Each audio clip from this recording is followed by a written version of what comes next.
নমস্কার বন্ধুরা, কেমন আছো সবাই? আশা করি সবাই ভালো আছো।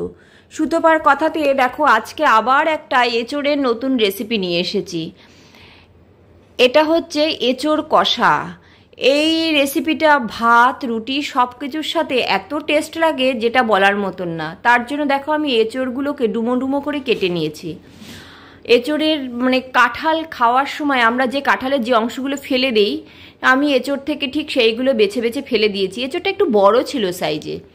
এইবার দেখো এর জন্য মশলা নেব কি, আমি মিক্সির জার নিলাম। মিক্সির জারের মধ্যে 1 চামচ পরিমাণে গোটা ধনে দিয়েছি, আর 1 চামচ পরিমাণে গোটা জিরে দিয়েছি। দিয়ে এবার এগুলোকে শুকনোই গুঁড়ো করে আনবো। এবার শুকনো গুঁড়ো করে দেখো কেন আনছি, কারণটা হচ্ছে তাহলে ওই যে টোটালটা যখন পেস্ট করে আনবো, বাটাটা খুব ভালো হবে, একদম মিহি হয়ে যাবে। তার মধ্যে দেখো আমি দিয়ে দিলাম শুকনো গুঁড়ো করার পরে 2টো মিডিয়াম সাইজের টমেটো, আর প্রয়োজন অনুযায়ী শুকনো লঙ্কা দিয়েছি। এবার দিয়ে দেখো আমি ঘুরিয়ে নিয়ে এসেছি মিক্সিতে। ফের ঘোরানোর পরে কেমন হয়েছে, এইবার এর মধ্যে দিয়ে দিচ্ছি রসুন আর আদা।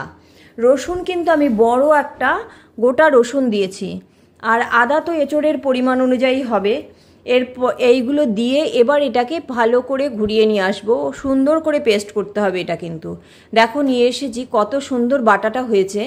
এই যে দ্বিতীয়বার যে ঘোরাতে গেলাম আমি আদা রসুন দিয়ে মিক্সিটা, তখন না একটু জল দিয়েছিলাম, তার জন্য এত সুন্দর হয়েছে। এইবার চলো আসল প্রসেসে যাই।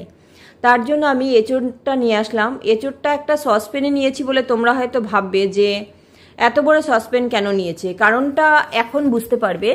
এবার দেখো এঁচোড়ের মধ্যে আমি এই বাটা মশলাগুলো সব দিয়ে দিলাম। এটা কিন্তু কাঁচা এঁচোড়টা, আমি কিন্তু সিদ্ধ করিনি। মশলাটা দিয়ে তার মধ্যে দিয়ে দিলাম লবণ, পরিমাণ মতো লবণ, আর দিলাম 150 গ্রাম মতন টক দই। দইটা কম বেশি তোমরা করতেই পারো, দইতে কম বেশিতে কিছু যায় আসে না। দিয়ে এবার এটাকে খুব ভালো করে মাখতে হবে। ও আর একটু হলুদ দিয়ে দিলাম। দিয়ে এবার এটাকে খুব ভালো করে মাখতে হবে। এই মাখাটাই হচ্ছে আসল, কারণ আমরা চিকেন মটন দেখবে ভালো করে মাখালে কিন্তু ভালো হয়, এটাও ঠিক ভালো করে মাখতে হবে। আর সব থেকে এই যে মাখিয়ে নিয়ে আমি 1.5 ঘন্টা এটা রেখে দিয়েছিলাম। 1.5 ঘন্টা বাদে এটা পুরো যাকে বলে মজে গেছে। এঁচোড়গুলো নরম নরম হয়ে গেছিলো, তোমাদের তো আর হাতে ধরে দেখিয়ে বোঝাতে পারবো না। এবার দেখো 1.5 ঘন্টা বাদে আমি চলে এসেছি। এসে কড়াইতে তেল দিয়ে দিলাম, প্রায় 3 চামচ মতন তেল দিয়েছি। 3 চামচের একটু বেশি হতে পারে, কম হবে না। তেলের মধ্যে ফোড়নে দিলাম আমি 2টো তেজপাতা, আর কিচ্ছু দেইনি ফোড়নে। আর 2টো পেঁয়াজ আমি কেটে রেখেছিলাম এরকম করে, সেই পেঁয়াজগুলো দিয়ে দিচ্ছি। পেঁয়াজগুলোকে কিন্তু লাল লাল করে ভাজবো, একটু লাল করে না ভাজলে হবে না। পেঁয়াজগুলো দেওয়ার পরে এর মধ্যে দেবো আমি একটু লবণ, শুধু পেঁয়াজটা তাড়াতাড়ি হওয়ার জন্য। তবে লবণটা দেওয়ার সময় কিন্তু মনে করে দিতে হবে, আমরা কিন্তু এঁচোড়ে আগে লবণ দিয়েছি বেশ খানিকটা। এঁচোড়টা সেই হিসাব করে দিতে হবে, এঁচোড় যাতে ঠিকঠাক হয় সেই হিসাব করে দিতে হবে। দেখো পেঁয়াজগুলো এই অবস্থায় যখন হয়ে যাবে, তখন এর মধ্যে আমি পুরো এঁচোড়টা ঢেলে দিলাম। 1.5 ঘন্টা এঁচোড়টা রেস্টে রাখার পরে আমি দিয়েছি এই পেঁয়াজের মধ্যে। এতে এঁচোড়টা পরে পুরো কষানো হওয়ার পরে দেখাবো, এঁচোড়টা পুরো সিদ্ধ হয়ে যাবে। আর খেতে এতটাই টেস্ট হয়েছে, পুরো অন্যরকম লাগছে। চিকেন মটন ফেল এটা পুরো। এর কাছে ওগুলো এর কাছে ওগুলো আসতে পারবে না, এরকম আর কি। সে মাংসের টেস্টকে হার মানানো যে কোনো সবজি যদি হয়ে থাকে, এই এঁচোড়টাই আজকে আমার মাংসের টেস্টকে হার মানিয়ে দিয়েছে। সবাই খুব সুনাম করেছে এইভাবে এঁচোড় কষার।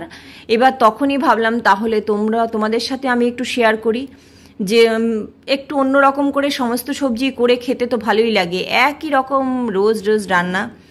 এঁচোড়টা দিয়ে আমি কিন্তু এটাকে ঢাকা দিয়ে বেশ অনেকক্ষণ ধরে কষাতে হবে। একবার ঢাকা দিচ্ছি, খুলছি, ঢাকা দিচ্ছি, এরকম করে অনেকবার করেছি। আর গ্যাসটা কিন্তু মিডিয়াম টু লোতে রেখেছি, গ্যাস কখনোই বাড়াইনি। প্রথম দিকে একটু বাড়িয়েছিলাম, আর তারপরে যখন টকবক করে ফুটে ওঠা শুরু হয়েছে তখন আমি মিডিয়ামে করে দিয়েছি। মিডিয়াম থেকে একটু লো হয়েছে, কিন্তু কখনো বাড়াইনি। আর এতে কি হবে, এঁচোড়টা সিদ্ধ হতে তো একটু টাইম লাগে সব সময়। এবার যখন এই মিডিয়াম করে করব, তখন এঁচোড়টা টাইমটা বেশি পেলে এঁচোড়টা খুব ভালো সিদ্ধ হয়েছিল। আমার তো পুরো সফট হয়ে গেছে এঁচোড় একদম। এইভাবে দেখো এটা অনেকক্ষণ ধরেই করতে হয়েছে। আর তোমরা প্লিজ আমার চ্যানেলটাকে একটু সাবস্ক্রাইব করে দিও আর ভিডিওটাকে একটা লাইক দিয়ে দিও, কারণ সাবস্ক্রাইবটা ভীষণ দরকার। আর ওই দেখো এঁচোড়টা কেমন সফট হয়েছে, দেখেছো? একদম এই কষাতে কষাতে এঁচোড়টা পুরো সফট হয়ে গেছে। এই যে একটু টাইম ধরেই করতে হবে। আর সাবস্ক্রাইব কেন বললাম, তাহলে আমি যখনই কোনো নতুন কোনো রেসিপি আপলোড করব তোমাদের কাছে খুব সহজে পৌঁছে যাবে। তারপরে দেখো একটু গরম মশলা দিয়ে দিলাম, এঁচোড়টা নরম হওয়ার পরে গরম মশলা দিয়েছি। আর একটা টিপস এই যে আমি যেটা দিলাম, এইটা হচ্ছে এঁচোড়ের টেস্টকে আরও কিছুটা বাড়িয়ে দিল। এঁচোড় সফট হওয়ার পরে কিন্তু দিলাম গরম মশলা, আর দিলাম ওই 1 চামচ পরিমাণে বেসন। পুরো যে চামচে আমি ধনে জিরে নিয়েছি সেই চামচের পরিমাণে একদম উঁচু উঁচু 1 চামচ পরিমাণে বেসন দিয়েছি। বেসনটা দিয়ে এঁচোড়টা এবার কষাবো। এঁচোড়ের মধ্যে কিন্তু আমি আলু দেইনি, তোমরা ফলো করেছো কিনা জানি না, আলু কিন্তু দেইনি। এবার এই যে দেখো বেসন দিয়ে, বেসনটা যখন দেওয়ার পরেও আবার কিছু বেশ খানিকক্ষণ নাড়লাম, মানে বেসনের ভাজা গন্ধ দেখবে বেরোবে, সব মিলিয়ে একটা ভাজা গন্ধ বেরোবে আর দেখাই যাবে যে তেলটা ছেড়ে যাচ্ছে, তখন গিয়ে এর মধ্যে জল দিয়ে দিতে হবে। আমি 2 কাপ পরিমাণে জল দিয়েছিলাম। এবার কারোর যদি বেশি মনে হয় আর একটু বেশি দিয়ে বেশিক্ষণ ফোটাতেও পারো। কারণটা হচ্ছে কেউ যদি মনে করো গ্রেভিটা একটু বেশি দরকার হবে তবে একটু জল বেশি দিতেই পারো। আমার গ্রেভি অত দরকার হবে না বলে আমি মেনলি কষা কষা নামাবো বলেই আমি জলটা একটু কম দিয়েছিলাম। এইবার দেখো এটা যখন দেখবো হয়ে এসছে, দেখাই যাবে হয়ে এসছে, মিনিট 5 ফোটার পরে আমি দেখেছি হয়ে এসছে, তখন গিয়ে দিয়ে দিলাম এর মধ্যে একটু চিনি দিয়ে দিলাম। আর আমার একটু টেস্ট করে দেখলাম একটু লবণ লাগবে, তাই অল্প করে একটু লবণ দিয়েছিলাম, আর কিছু দিতে হয়নি।